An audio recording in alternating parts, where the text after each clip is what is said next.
नमस्कार मंडळी, श्री स्वामी समर्थ. आज नवरात्रीचा 5वा दिवस. तर आज आपल्याला पूजा कशी करावी, नैवेद्य कोणता दाखवा, माळ कोणती घालावी आणि रंग कोणता आहे. तर आज आहे शुक्रवार आणि आज कलर आहे हिरवा. आज आपल्याला सकत मातेची पूजा जी आहे तर ती करायची आहे.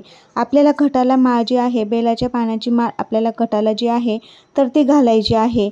तर आपल्याला सकत मातेला नैवेद्यासाठी केळी हा पदार्थ किंवा केळीपासून बनलेला पदार्थ किंवा केळीचा नैवेद्य तुम्हाला दाखवायचा आहे. सकत मातेचे रूप हे करुणा आणि मातृभक्तीचे प्रतीक आहे. त्यामुळे या दिवशी आपल्याला 5व्या दिवशी सकत मातेची पूजा ही करायची आहे. सकत माता ही तिच्या भक्तांच्या जीवनात आनंद, समृद्धी, मातृत्व देत असते. त्यामुळे 5व्या दिवशी सकत मातेची पूजा ही करत असतात. केळीचा नैवेद्य हा आपल्याला देवीला जो आहे तो दाखवायचा आहे. तिची पूजा केल्याने जीवनात आशीर्वाद, सुख, शांती, समृद्धी नांदते. त्यासाठी आपल्याला 5व्या दिवशी सकत मातेची पूजा ही करायची आहे आणि आपल्याला हिरवा रंग आणि केळीचा नैवेद्य अर्पण